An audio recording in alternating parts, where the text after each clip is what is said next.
This call is now being recorded.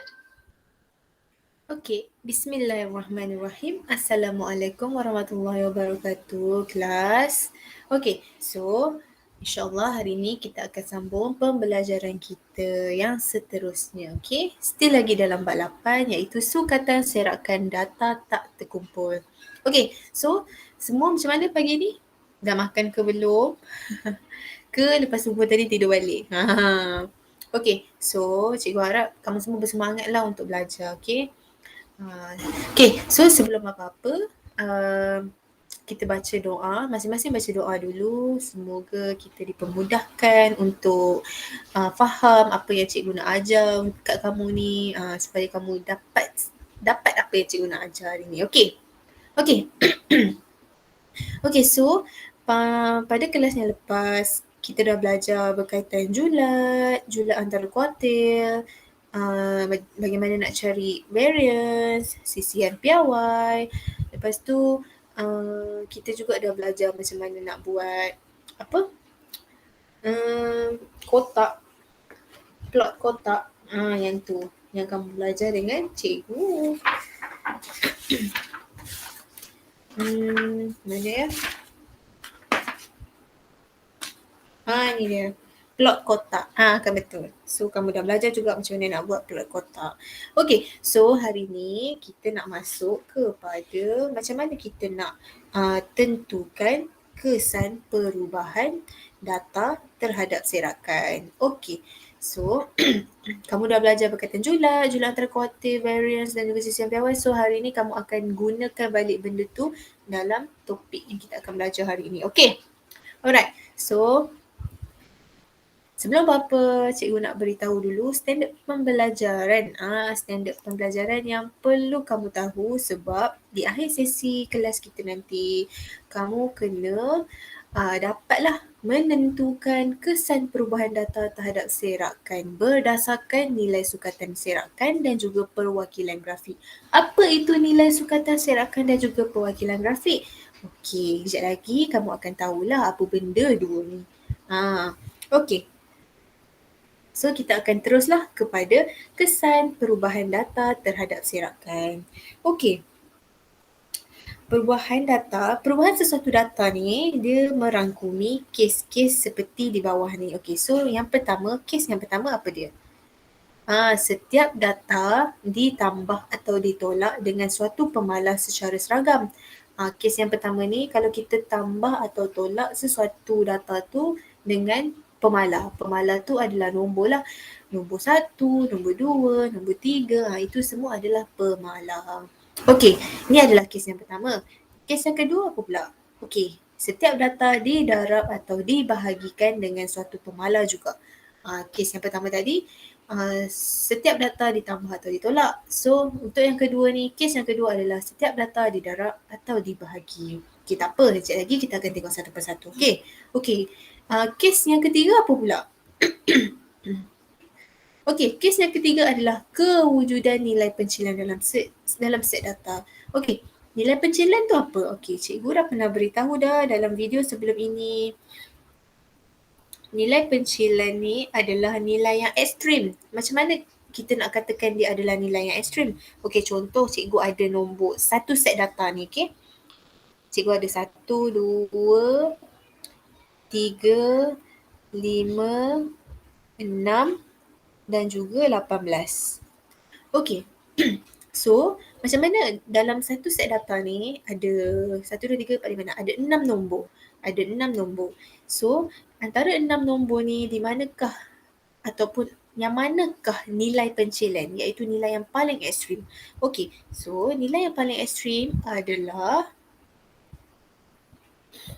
okey, so kita tengok. Ini adalah nombor 1, nombor 2, nombor 3, nombor 5, nombor 6, nombor 18. Okey, 1 nak pergi ke 2, dia 1 nak pergi ke 2, sebelah saja. So, kawan dia sebelah saja. 2 nak pergi ke 3 pun hanya sebelah saja. 3 nak pergi ke 5, akan ada satu nombor lah tengah-tengah ni, iaitu nombor 4 kan? Okey, so 5 nak pergi ke nombor 6, dia hanya nombor bersebelahan saja. Okey, cuba kamu tengok antara nombor 6 nak pergi ke nombor 18. Kamu rasa jarak dia jauh tak? So dia selang berapa nombor? Okay, so nombor 6 kan? So kita kira sama-sama nombor 7, nombor 8, nombor 9, nombor 10, 11, 12, 13, 14, 15, 16, 17. So dia ada banyak sangat nombor supaya kita nak sampai ke nombor 18. Contoh yang ini nombor 6. So terlalu banyak sangat nombor yang jarak dia terlalu jauh. Jadi kita boleh kata nombor 18 ini adalah nilai pencilan ataupun kita boleh kata dia adalah nilai ekstrim, nilai yang terlalu jauh nilai dia daripada nilai-nilai yang lain. So itulah nilai pencilan. Okay, itu tak apa, nanti kita akan tengok macam mana nilai pencilan tu boleh mempengaruhi perubahan data. Okay, so next. Kes yang keempat adalah suatu nilai dikeluarkan atau dimasukkan dalam set data. Okay, so kita akan tengoklah nanti. Alright, so yang pertama sekali adalah kita nak tentukan kesan perubahan data terhadap serakan berdasarkan nilai sukatan serakan. Okay, yang pertama sekali kita nak tengok berdasarkan nilai sukatan serakan. Okay, so jom kita tengok contoh soalan dia. Okey, bagi kes yang pertama, kan cikgu kata setiap data ditambah atau ditolak dengan suatu pemalas secara seragam. Okey, so untuk soalan ini cikgu bagi contoh data ini ditambahlah. Okey, pertama sekali kita tengok dulu data yang asal. Data yang asal adalah data yang original. Okey, so kita tengok So ini adalah data dia. Set data ada 0, 2, 4, 5, 7, 8 dan juga 9. Okey, so macam mana kita nak buat? First thing, kamu mestilah cari median kuartil pertama dan juga kuartil ketiga. So mari kita cari bersama-sama. Okay, so kuartil pertama, first kita cari median dahulu. Okay, yang manakah median dia? Median adalah yang di tengah-tengah. So kita tengok 0, 2, 4, 9, 8, 7. So median dia adalah di sini. Ini adalah median. Kemudian kita kenalah cari kuartil pertama dan juga kuartil ketiga. So kita akan carilah. Okay, so 0, 2, 4 yang mana tengah-tengah. So 2 ni lah adalah kuartil. Kuartil berapa? Kuartil pertama. Okay, kemudian kita nak cari pula kuartil ketiga. So antara 7, 8 dengan 9 yang manakah yang berada di tengah-tengah? So 8. 8 ini adalah kuartil ketiga. Okay, so kita dah jumpa median, kita dah jumpa kuartil pertama dan juga kuartil ketiga. Okay, lepas tu kita nak buat apa kelas? Lepas tu kita akan cari julat. Julat ni macam mana nak cari? Okay, sebenarnya kamu dah belajar dah macam mana nak cari julat.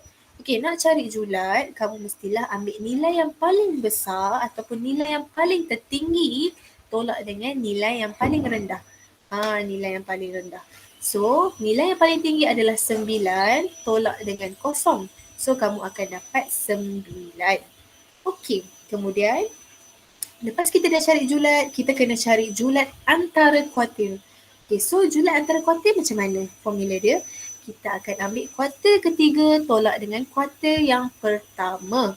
Okay, so kita buatlah. Kita dah cari dah kuartil ketiga dan kita pun dah dapat kuartil pertama. Jadi kita ambil 8 tolak dengan 2 dan kita akan dapat julat antara kuartil dia adalah 6. Okay, next. Next kita perlu cari min. Macam mana kita nak cari min? Okay, so cikgu dah buat dah tu kira-kira dekat situ. Kamu kena buat 0 tambah dengan 2, tambah dengan 4, tambah dengan 5, 7, 8 dan juga 9. Kemudian kita kena bahagi dengan 7. 7 ni mana datang dia? 7 tu adalah bilangan data. Bilangan nombor tu ada berapa? 1, 2, 3, 4, 5, 6, 7. So kita bahagi dengan 7. Okay, kemudian kita dapat berapa jawapan dia? Min dia berapa? Kita akan dapat 5 min dia. Okay, selepas kita dah cari julat, kita dah cari julat antara kuartil, kita dah cari min, lepas tu barulah kita boleh cari nilai variance dan juga sisian piawai. Okay, so variance dia macam mana pula nak kira? Kita kena kuasakan dua data tu. So 0 kuasa 2 tambah dengan 2 kuasa 2 tambah dengan 4 kuasa 2 tambah dengan 5 kuasa 2 tambah dengan 7 kuasa 2 tambah dengan 8 kuasa 2 tambah dengan 9 kuasa 2. Kemudian kita bahagikan dengan 7. Kemudian kita kena tolak. Kita kena tolak dengan apa? Kita kena tolak dengan min. Min tu kita kena kuasakan dengan 2. So kita tolak dengan 5 kuasa 2. Ai, cikgu tak ada suara pula ni. Okay, so lepas kita dah buat macam ni, berapakah variance dia yang kita akan dapat? Okay, so kita akan dapat 9.1429. So itu adalah nilai variance dia. Okay, lepas kita dah dapat nilai variance, kita akan cari pula nilai sisihan PRY. Nilai sisihan PRY ni macam mana kita nak cari kelas? Ya, kita kena punca kuasa 2 variance. Okay, bagus. So, inilah dia punca kuasa 2. Lepas tu kita ambil saja nilai variance tu, kita masukkan dekat punca kuasa tu. So, kita dapatlah jawapan dia 3.0237. Okay, next. Okay, next. Kita akan tengok pula. Kan cikgu kata dekat sini, setiap data ditambah. So, cikgu nak ambil kat sini ditambah. So, set data ni kita kena tambah dengan 2. Okay, so bila tambah dengan 2, apa akan jadi? Okay, tengok. Itu dia. So, bila set data ditambah dengan 2, jadi set data itu semua akan ditambah dengan 2. Contoh, okay, kita tengok mula-mula. Kita tengok yang nombor kosong ni. Kita tengok kosong. Kosong kita tambahkan dengan 2 akan dapat 2. Kemudian 2 kita tambahkan dengan 2 sebab kita tengah tambah sekarang ni, tambah dengan 2. Pemala dia adalah 2. 2 ni adalah K dia. So sekarang ni bila 2 tambah dengan 2 kita akan dapat 4. Kan? Kemudian ni pula 4. 4 kita tambahkan dengan 2 akan jadi 6. Kemudian kita tengok 5 pula. 5 kita tambahkan dengan 2 akan dapat 7. Kemudian 7 tambah 2 akan dapat 9. 8 tambah 2 akan dapat 10. 9 tambah 2 akan dapat 11. Okay, so set data ini adalah set data baharu. Ini adalah set data asal. Ini adalah set data baharu. Okay, so benda yang sama kita kena buat, kita kena cari julat antara kuartil, mean, variance dan juga sisihan piawai. Okay, so jom kita cari bersama-sama. Okay, julat dia. Kita ambil nilai yang paling tertinggi tolak dengan nilai yang paling rendah. So 11 tolak dengan 2, kamu akan dapat 9. Sama tak dengan julat yang asal? Tengok yang julat yang tadi kamu dah kira dengan julat yang kamu baru kira ni. So nilai dia sama kan? Kita tengok ni. Nilai dia sama. Ini 9.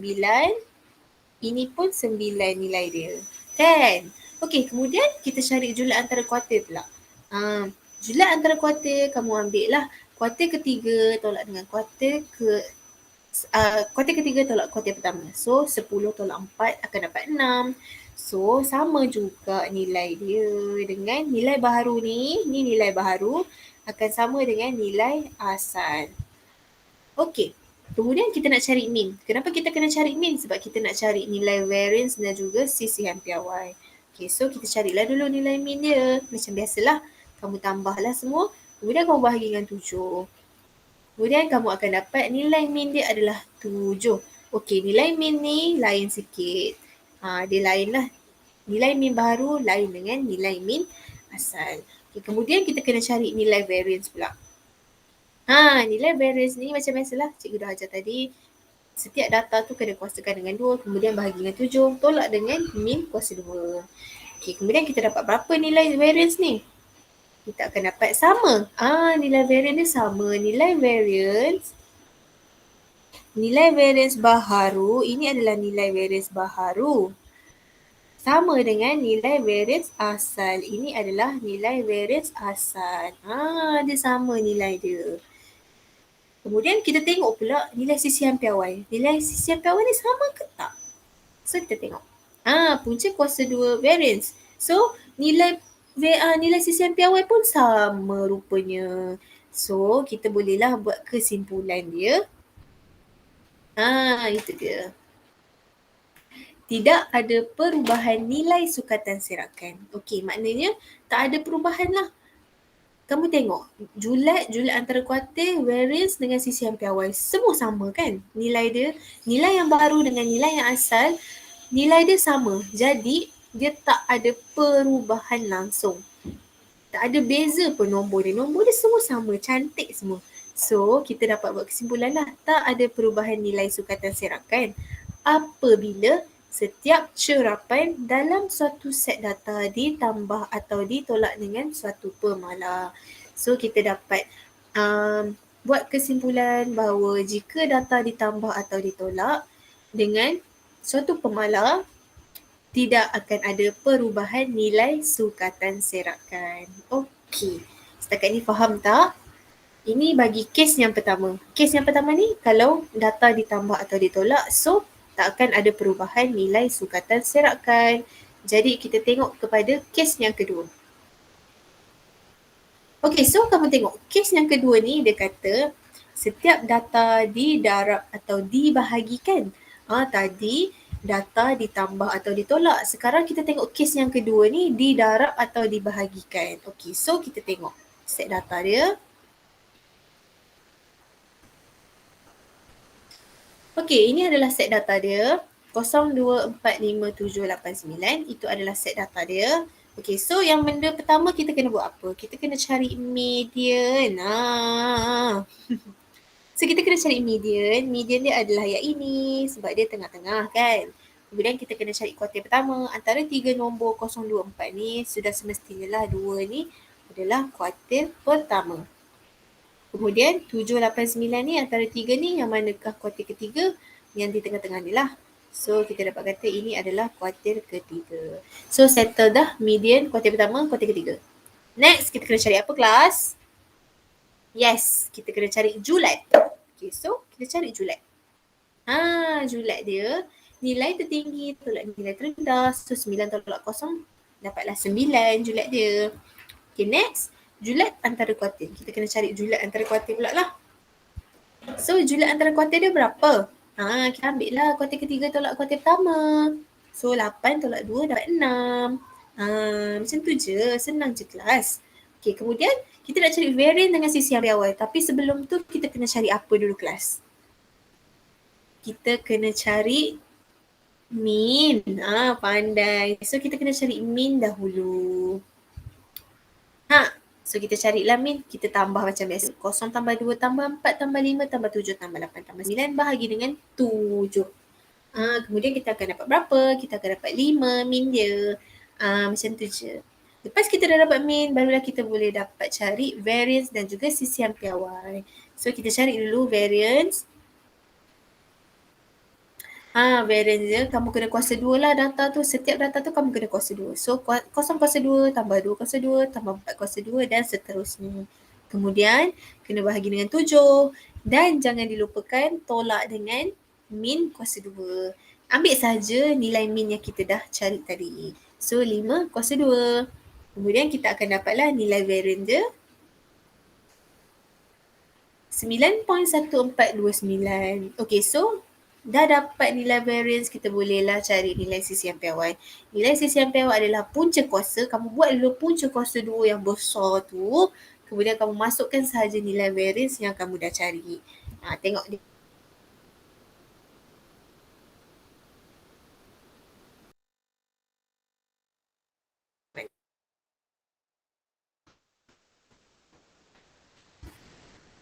Dia dah keluar dah.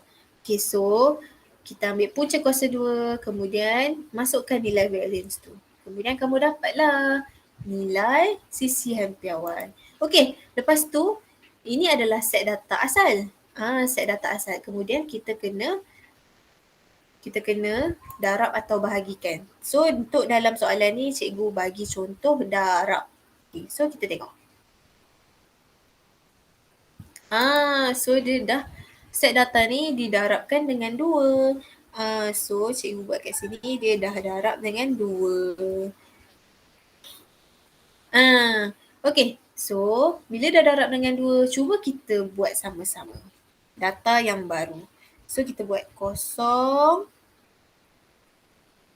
darab dengan 2 akan dapat 0. Kemudian 2 ni darab dengan 2, 2 darab 2, kamu akan dapat berapa kelas? Akan dapat 4. Betul tak? Kemudian 4 darab dengan 2 kamu akan dapat berapa pula?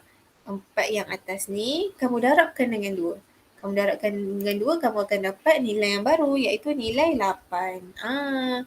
Kemudian seterusnya lah. So yang atas ni adalah data yang asal. Yang bawah ni adalah data yang baharu.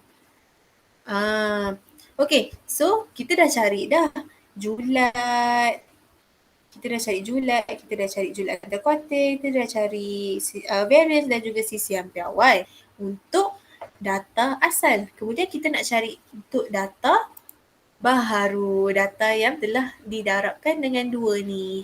So, kita buatlah sama juga seperti tadi. Okay, so ini dia. First kita cari julat dulu. So julat kita buatlah.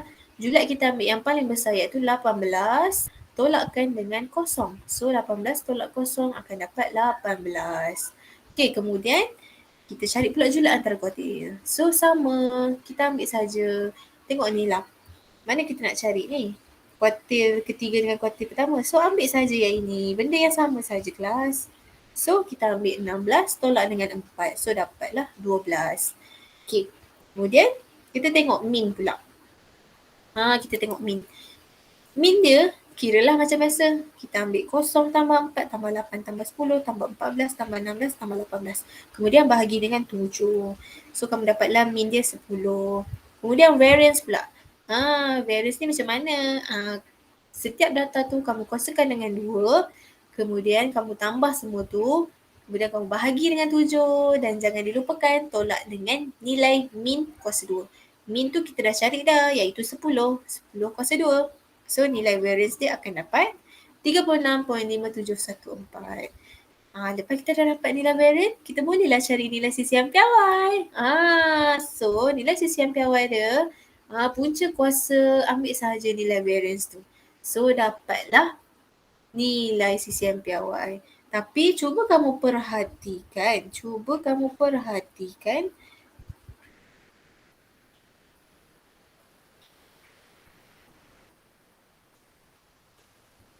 Okey, cuba kamu perhatikan nilai julat antara kuartil, variance dan juga CCM piawai bagi set data asal dan juga baru. Okey, cuba kamu tengok yang cikgu bulat ni. 9, 18.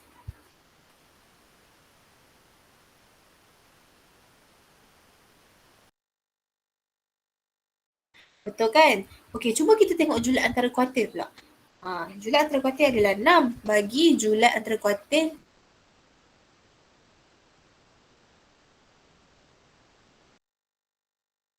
asal. 6 darab dengan 2 akan dapat 12. So, dia macam gandaan 2. Betul tak? Kan? Okay, so lepas tu kita tengok variance. Min tak perlu pun, kita tengok variance pula. So variance nilai asal dia adalah yang ini.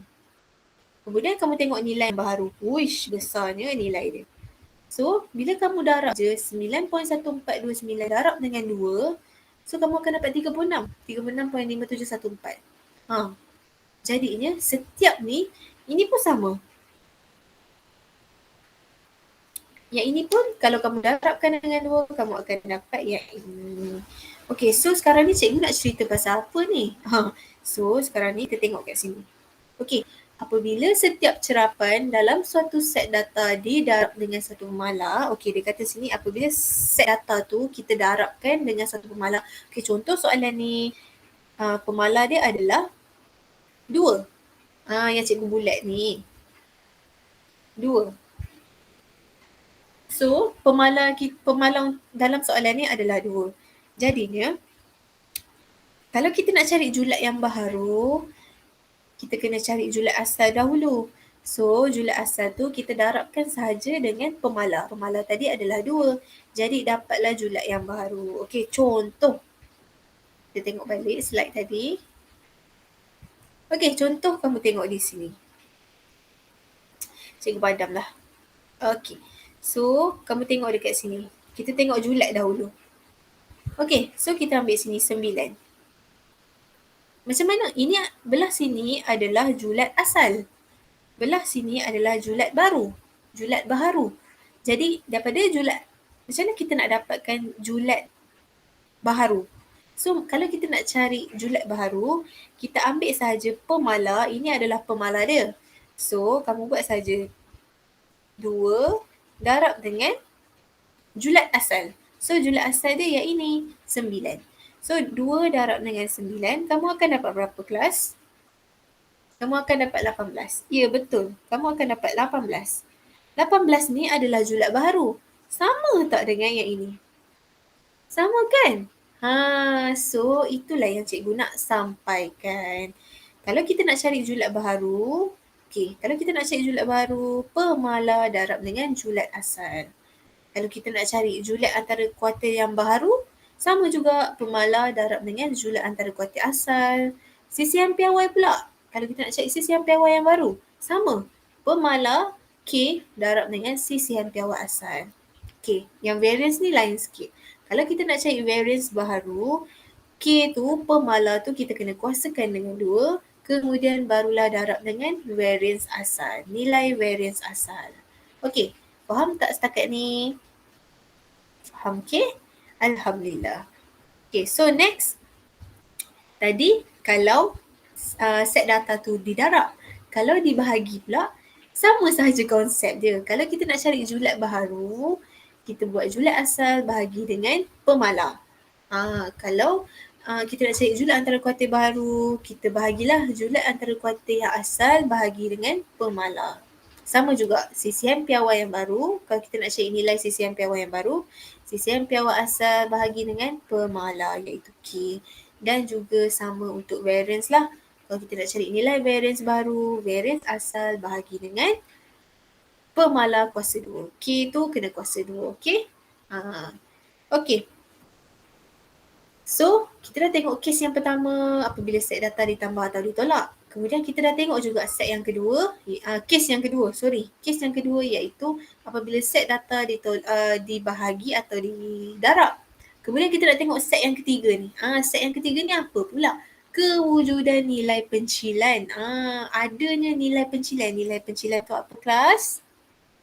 Nilai pencilan tu adalah nilai yang ekstrim. So, bila adanya nilai ekstrim yang dimasukkan atau dikeluarkan dalam set data. So apa akan jadi kalau ada nilai pencilan ni? So, apa akan berlaku pada julat? Nilai julat. Julat akan berubah dengan mendadak. Tengok sini. Take note, kelas. Dia kata julat akan berubah dengan mendadak apabila suatu pencilan dikeluarkan. Dikeluarkan atau dimasukkan dalam set data. So, bila kita masuk ke ataupun kita keluarkan nilai ekstrim tu daripada sesuatu set data, so kamu ingat julat dia akan mengalami perubahan yang mendadak. Next. Apa pula akan jadi kepada julat antara kuartil? Nilai julat antara kuartil akan jadi apa kalau adanya nilai pencilan ni? So, kita tengok. Nilai julat antara kuartil kurang dipengaruhi. Maknanya dekat sini, nilai julat antara kuartil ni, dia tak berubah banyak. Dia lebih kurang saja daripada nilai asal dengan nilai yang baharu. So kita tengok next. Variance dan juga sisihan piawai. Apa akan jadi kepada nilai variance dan juga sisihan piawai apabila wujudnya nilai pencilan ni? So kita tengok. Nilai bagi variance dan juga sisihan piawai akan bertambah dengan banyak. Ini dia. Take note, kelas. Dia kata nilai variance dan juga sisihan piawai akan bertambah dengan banyak apabila pencilan ditambah ke dalam set data. Kamu ingat kalau pencilan ditambah ke dalam set data, nilai variance dan juga sisihan piawai akan jadi bertambah. Akan jadi lebih besar daripada nilai asal. Lagi. Jika beza antara nilai cerapan baharu dengan nilai min adalah rendah, maka nilai sisihan piawai baharu akan semakin kecil. So, yang ini kita akan tengok kejap lagi. Kalau cikgu terangkan pun kamu tak nampak. So next ada lagi.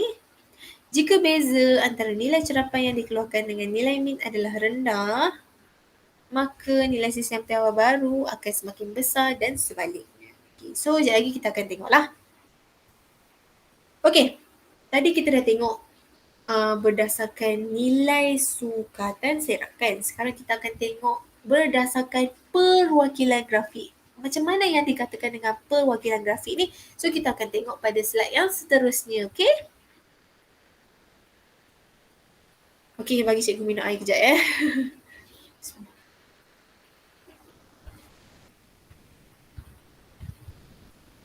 Alhamdulillah. Okay. So kita tengok pula berdasarkan perwakilan grafik. Inilah yang dikatakan perwakilan grafik. Kamu bermain dengan graf titik, graf plot titik ni. Okay, so kita tengok kes yang pertama. Kes yang pertama dia kata data ditukar secara seragam dengan menambah atau menolak suatu pemalar, iaitu K. K. So, sekarang ni kita tengok K dia apa? Pemalar dia apa? Pemalar dia adalah 2. Ini dia. Sebab apa? Sebab dia kata apabila setiap cerapan ditambah 2. Apabila ditambah 2 saja, K dia adalah 2. Pemalar dia adalah 2. Okay kelas? Macam tu nak cari dia. Okay, faham tak? Faham kan? Okay, so kita tengok dekat sini. Apabila set data yang atas ni ditambah dengan 2, setiap cerapan tu ditambah dengan 2,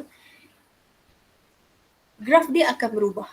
Maknanya kedudukan dia akan berubah. Cuba kamu tengok ini. 15. Apabila kita tambahkan dengan 2, 15 tambah 2 dapat berapa? 15, 16, 17. So kamu tengok graf di bawah ni. Dia akan berubah skala dia. Skala dia akan berubah. Daripada 15, dia akan jadi 17. Kamu perasan tak? Perasan kan? Okay, so kita tengok pula yang ini. Yang 14 ni. 14 ni, apabila kita tambahkan dengan 2, apabila kita tambah dengan 2, dapat berapa? 14, 15, 16. Cuba kamu tengok dekat graf yang bawah tu, dia akan berubah tak tempat? Daripada skala 14, dia akan pergi ke 16. Nampak kan? So, dekat sini nak kata, bila data yang dekat atas ni ditambah dengan 2, apabila setiap cerapan ditambah dengan 2, mereka akan bergerak, berubah tempat, berubah skala. So, apa akan jadi? Apabila setiap cerapan ditambah dengan 2, tengok sini. Apabila setiap cerapan ditambah dengan 2, didapati bahawa seluruh plot titik dianjak ke kanan sebanyak 2 kali. Seluruh plot titik dianjak ke kanan sebanyak 2 unit. So, kita boleh katalah 15 ni dia akan pergi bergerak 2 unit. 15, 16, 17. So, dia ada dekat sini. Sama tak dengan yang bawah ni? Sama kan? Okey, cikgu padam ya. Okey, cuba kita tengok untuk 14 pula. 14 ni dia kata apabila dia akan dianjak ke kanan sebanyak 2 unit. So, 14, 15, 16. So, dia akan ada dekat sini. So, sama kan? Cuba kamu tengok dekat bawah ni, graf bawah. So, itulah maksud dia. Faham tak kelas? So, apabila setiap cerapan ditambah dengan 2, kita dapati bahawa seluruh plot tu maksud dia semua. Semua ni akan dianjak ke kanan sebanyak 2 unit. Macam tu maksud dia. Lepas tu dia kata, serakan tidak berubah. Apa maksud dia? Serakan tidak berubah. Serakan tidak berubah tu, cuba kamu tengok bentuk dia. Bentuk dia sama saja. Tak berubah pun. Dia cuma berubah tempat sahaja. Dia cuma berubah tempat sahaja. Dia tak berubah. Serakan dia tak berubah. Okay? Alright. So, next. Okay. So, kita kena kira lah julat dia. Okay, julat tu macam mana cikgu kata? Nilai yang paling tertinggi tolak nilai yang paling rendah lah. So 15 tolak 8 dapat 7. Okay, so kita tengok pula nilai yang untuk bawah ni sama juga nilai dia, nilai julat dia. So kita tengok kat sini Ini adalah nilai julat asal. Ini adalah nilai julat baharu. Kenapa kita panggil dia baharu? Kenapa kita panggil dia asal? Kenapa kita panggil dia baharu? Kita panggil baharu sebab dia telah set data ini telah ditambah dengan 2. Kenapa kita panggil julat asal? Sebab ia adalah julat yang original. Original. So, bila kita tengok julat dia sama 7 dan juga 7, so kita dapat buat conclusion dia. Kita dapat buat kesimpulan dia adalah tidak ada perubahan nilai sukatan. Nilai sukatan tu apa? Julat tu lah nilai sukatan dia. So tidak ada perubahan nilai sukatan serakan apabila setiap cerapan dalam suatu set data ditambah atau ditolak dengan satu pemalar. Okay, so kamu ingat bila kes yang pertama tak kisahlah guna berdasarkan nilai sukatan serakan ke ataupun berdasarkan perwakilan grafik yang ini, bila kes tu kata, bila kes ni bila cikgu kata kes je, kamu kena ingat lah, dia ada kes yang kalau macam ni dia kata apabila ditambah atau ditolak. So bila ditambah atau ditolak, kamu kena ingat lah, memang tak akan ada perubahan nilai sukatan serakan. Okay? Okay, so kita pergi ke kes yang kedua. Okey, kes yang kedua ni dia kata data ditukar secara seragam apabila setiap cerapan didarab atau dibahagi dengan suatu pemalar iaitu K. So tadi kes yang pertama adalah tambah atau tolak. So kes yang kedua ni kita tengok darab dengan bahagi pula. So kita main dengan benda tu je.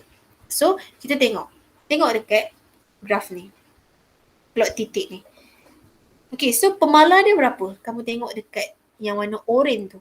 Apabila setiap cerapan didarab dengan 2. So, K dia berapa? Pemalar dia. K dia adalah 2. Pandai. So, pemalar dia adalah 2. Dah pandai dah tu. Okay, so sekarang ni kita tengok. Apabila set data yang atas ni, kita darabkan dengan 2. So, tengok perubahan dia. Dia akan jadi macam ni kan? Dia akan jadi lain. Dia macam jarak-jarak pula. Okay, so apa akan jadi ni? Okay, so kita tengok. Ini dia. Apabila setiap cerapan didarab dengan 2, kita dapati bahawa serakan seluruh plot titik telah berubah menjadi 2 kali ganda lebih lebar. Betul tak? Betul lah. Sebab kamu tengok sini. Kalau kamu tengok dekat yang atas ni, ini beza dia 1 unit saja. Kalau kamu tengok yang dekat sini, ini beza dia 2 unit. 2 unit. So, sekarang ni dia nak cakap kalau kita darabkan dengan 2, seluruh plot titik ni akan berubah menjadi 2 kali ganda lebih lebar daripada plot yang asal. Perasan tak? Ini lagi lebar daripada yang atas. Yang bawah tu lagi lebar daripada yang atas. So sekarang ni jom kita cari julat pula. Julat set data asal dengan julat set data yang baharu setelah didarab dengan 2. So kita cari dulu. Julat dia adalah 5 tolak 1. So betul lah. 5 tu yang paling besar nilai dia tolak dengan 1. So julat dia adalah 4. Okay, so yang atas ni adalah julat asal. Ini adalah julat asal dia, okay? Ini julat asal dia. Okay, kemudian kita nak tengok pula julat untuk set data yang baharu. Okay, so kita tengok. Julat dia adalah 10 tolak 2. So dapat 8. Lain lah. Nilai dia sangat lain. So ini adalah julat baharu. Ini julat. So, macam mana sekarang ni cikgu? Dia lain lah, julat dia tak sama dengan kes yang pertama tadi. So sekarang ni lah kita nak tengok. Okay, so apa akan jadi? So dia kata kat situ, julat bagi set data baharu menjadi 2 kali ganda julat bagi set data asal. Betul. Memang 2 kali ganda. 2 kali ganda julat bagi set. Betul lah 2 kali ganda. 2 nak ke 4 dia akan darab dengan 2 kan. So itu adalah maksud dia 2 kali ganda lah.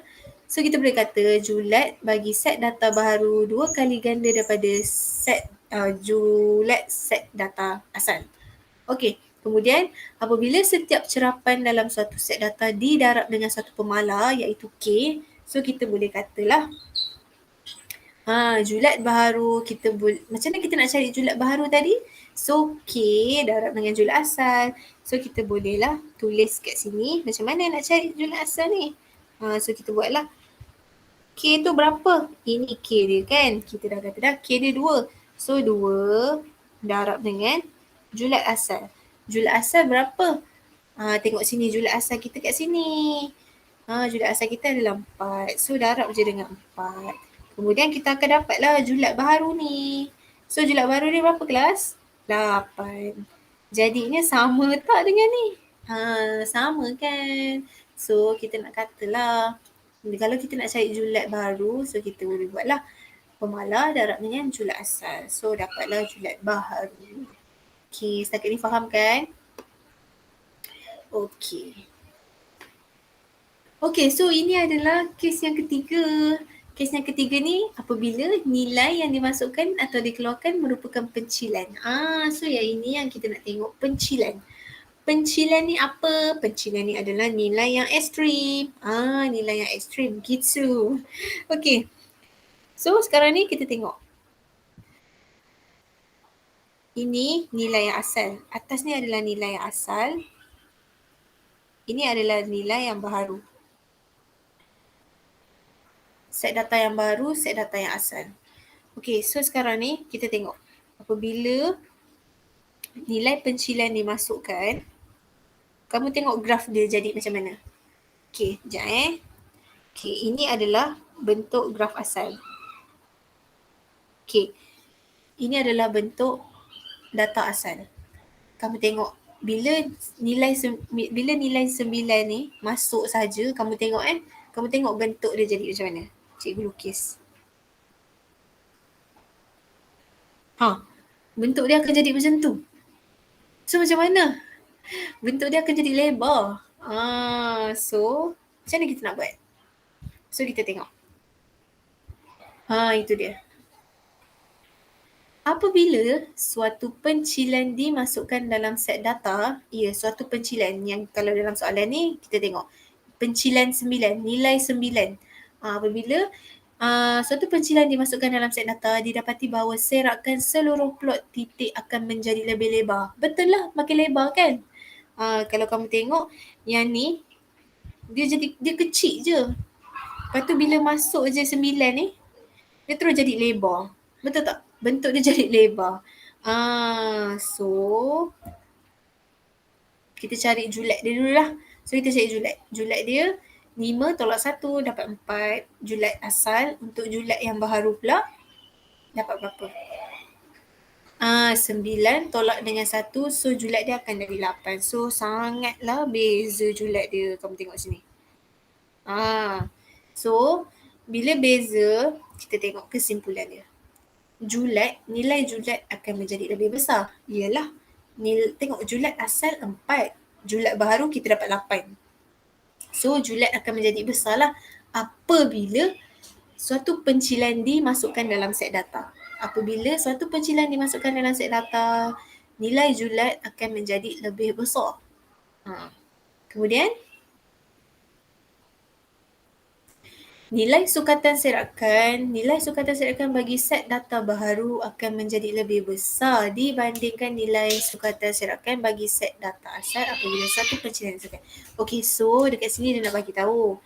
Bila kita masukkan saja nilai pencilan, tak kisahlah nilai pencilan besar ke, nilai pencilan kecil ke, tak kisahlah kalau kita masuk je nilai pencilan dalam sesuatu set data tu. So, nilai sukatan serakan. Nilai sukatan serakan tu apa? Julat antara kuartil, variance dan juga sisi hampir awal. 4 benda ni nilai dia akan jadi besar, akan jadi lebih besar daripada set data asal. Faham tak? Faham kan? So kita boleh nampak daripada pengiraan julat tu. So julat baharu kita dapat 8, julat asal, nilai julat asal kita dapat 4. So nampak tak perbezaan dia? Ketara sangat. Julat baharu nilai dia sangat besar. Macam tu. Okay, setakat ni faham kan kelas? Okay. Okay, so next kita pergi ke contoh soalan. Contoh ni dia kata diberi set data 4, 6, 7, 7, 9, 11, 12, 12. Hitung sisihan piawai bagi set data ini. Seterusnya hitung sisihan piawai baharu apabila 4 dikeluarkan. Okay, first kita tengok dulu soalan yang A. Dia kata hitung sisihan piawai baru apabila 4 dikeluarkan. Okay, benda pertama kita kena buat apa? Kita kena cari dulu kita kena cari dulu min asal. Min asal tu apa? Min data yang asal, data yang original. Data yang original tu apa? Yang dia bagi ni. Yang dia bagi ni adalah set data asal. So, kita cari dulu min dia. Kita cari 4 tambah 6 tambah 7 tambah 7 tambah 9 tambah 11 tambah 12 tambah 12 bahagi dengan 8. Kemudian kamu dapatlah nilai min dia. Kemudian kita cari juga nilai sisihan piawai bagi set data yang asal. So kita carilah nilai sisihan piawai dia. So kita dapat 2.784. Okay, next. Barulah kita cari nilai sisihan piawai yang baru. Sebab dia kata seterusnya, tengok dekat soalan tu. Seterusnya hitung nilai sisihan piawai baru. So barulah kita kena kira sisihan piawai yang baru. So, sisihan piawai yang baru dia kata apabila nombor 4 dikeluarkan. So, kita tak nak nombor 4 ni. So, kita pangkahkan dia. Kita dah bawa keluar dah nombor 4 ni. So, tinggallah nombor 6, 7, 7, 9, 11, 12, 12. So, kita carilah nilai min baharu. So, nilai min baharu kita buatlah 6 tambah 7 tambah 7 tambah 9 tambah 11 tambah 12 tambah 12. Bahagi dengan 7. Sebab kita dah bawa keluar 4 tu. So bilangan nombor tu tinggal 7 je. So kita dapatlah 9.143. Kemudian kita carilah nilai sisihan piawai. So kita cari, masukkan dalam formula sisihan piawai. So kita dapatlah 2.356. Okay, so dekat sini cikgu nak highlight kan. Kamu tengok sini nilai sisihan piawai yang baru dengan nilai sisihan piawai yang lama. Yang asal. Okey, nampak tak ada beza kan? Nilai sisihan piawai yang baru ni, dia lebih kecil daripada nilai sisihan piawai yang asal. So, kita boleh buat kesimpulan dia. Apabila nilai yang jauh daripada min dikeluarkan, apakah yang dikatakan nilai yang jauh daripada min? Ini cikgu nak tunjuk. Okey, kamu tengok sini, nilai yang jauh daripada min. Okey, kita tengok min ni. Kita dah cari, min dia adalah 8.5. 8.5. So, dia mungkin ada dekat sini lah. Nilai min tu ada dekat sini. So, bila kita bawa keluar 4 ni, kita buang dia. So, itulah yang dikatakan apabila nilai yang jauh daripada min dikeluarkan, nilai sisihan piawai baru akan menjadi semakin kecil. Inilah nilai sisihan piawai yang baru ni akan jadi kecil. Okey. So, itu untuk soalan A. Okey, kita tengok pula untuk soalan B. Untuk soalan B, dia kata apa pula? Hitung sisihan piawai baharu apabila 7 ditambah. Nombor 7 pula kena tambah dalam set data tu. Okey, tak apa, kita buat. Okey, pertama sekali kita kena buat apa? Kita kena cari min lah. Min asal. Yang ni lah. Set data yang ini. So, kita buat macam biasa, dapat 8.5. Lepas tu kita cari pula sisihan piawai, dapat 2.784. Okey, kemudian kita nak buat apa? Kita kena tambah pula nombor 7 ni. So kita kena tambah nombor 7 dekat dalam nombor ni. So kita tambah dekat sini. So ada nombor 7 satu lagi. Kan? Okay, so kita cari nilai min baharu dengan nilai sisian piawai yang baru. Okay, so kita carilah. Itu dia. So, kita carilah min baharu, kita cari balik. 4 tambah 6 tambah 7 tambah 7 tambah 7 sebab kita dah tambah 7 lagi satu. Ni dia kata dekat sini nombor 7 ditambah. So, kita dah tambah 7. So, 7 tu dia dah tambah lah dekat sini. So tambah 9 tambah 11 tambah 12 tambah 12 bahagi dengan 9. So, dapatlah min baharu dia 8.333. Kemudian kita cari pula nilai sisian piawai yang baharu. So kita dapatlah 2.668. Okey, so sekarang kita tengoklah nilai sisian dia, nilai sisian piawai dia. Nilai sisian piawai yang baru kita dapat 2.668. Manakala nilai sisian piawai yang asal kita dapat yang ini 2.784. So yang mana lagi besar dan yang mana lagi kecil? Nilai sisian piawai baharu lebih kecil daripada nilai sisian piawai yang asal. So kita dapatlah buat conclusion dia. Apabila nilai yang dekat dengan min ditambah, sisian piawai baharu menjadi kecil. So inilah dia punya apa? Dia punya conclusion dia, kesimpulan dia. Okay, so next. Okay, so next adalah nombor 18 pula ditambah. Besar nombor ni. So nombor 18 ditambah. So jom kita tengok. Pertama kita kena buat apa? Kita kena cari min asal dan juga nilai sisian piawai yang asal. Okay, so kita buat dulu. Macam biasa kita buatlah. So kita dah buat nilai min, kita dah buat nilai sisian piawai yang asal, barulah kita cari nilai sisian piawai dan juga nilai min yang baharu. So kita buatlah. Kita buat macam ni. Nampak tak apa beza dia? Beza dia adalah dekat sini kelas. Tengok ni nombor 18 ditambah. Sebab kita kena tambah nombor 18 dekat dalam set data yang ini. So kamu tengok 4 tambah 6 tambah 7 tambah 7 tambah 9 tambah 11 tambah 12 tambah 12 tambah dengan 18. So kamu bahagikan dengan 9. Kenapa kena bahagi dengan 9? Sebab kamu dah tambah satu nombor daripada data yang ini. So dapatlah min baharu dia. Okay, next. Dah dapat nilai min baru, barulah kita dapat cari nilai sisian piawai yang baru. So kita masukkan dalam formula dia. So akan dapatlah nilai sisian piawai yang baru. So barulah kita boleh tulis. Kita boleh tulislah kesimpulan dia. Cuba kamu baca. Apabila nilai yang jauh daripada min ditambahkan.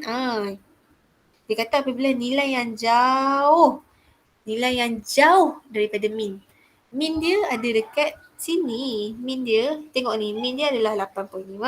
Bukan, sorry kelas. Kita tengok yang ini ya.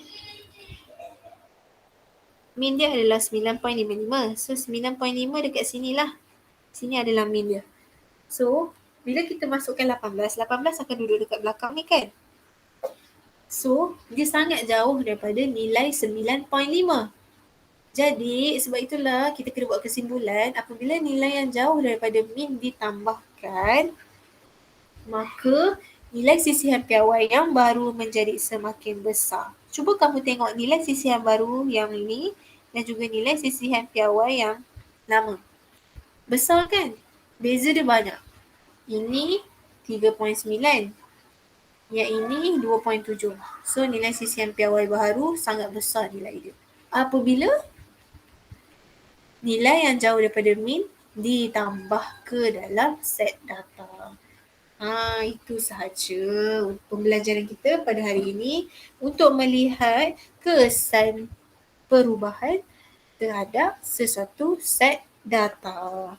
Okay, so macam biasa lepas dah belajar kita kena buat supaya kita dapat tahu kita ni faham ke tidak belajar. So tugasan untuk hari ini kamu buat buku teks, praktiskan diri 8.2A, betul tak? 8.2D. Kejap cikgu betulkan. 8.2D. 8.2D muka surat 234. So kamu buat semua 6 ni. Nanti cikgu akan tunjukkan jalan kerja dia. Boleh kan? Okey. Kemudian kamu juga kena buat dalam buku modul. Buku modul muka surat 131. Dalam buku modul sikit je soalan dia. So cikgu harap kamu buat, okey. Ni pun nanti cikgu akan tunjukkan jalan kerja dia. Okey kelas? Boleh kan? Boleh Okey. So, sebelum kita akhiri kelas kita, cikgu nak tanya refleksi. Apakah yang kamu dapat daripada kamu tengok video cikgu ni? Apa yang kamu dapat? Kamu dapat belajar pasal apa?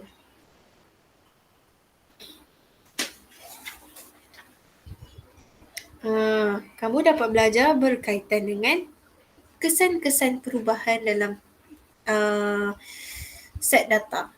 So, apakah yang mempengaruhi kesan perubahan set data tu? So, yang pertama kita dapat tahulah setiap apabila set data tu ditambah atau ditolak dengan satu pemalar. So, bila kita tambah ataupun tolak, nilai sukatan serakan tu tak akan berubah. So, nilai sukatan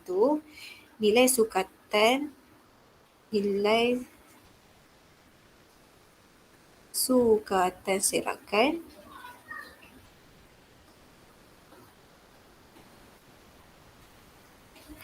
tak akan berubah.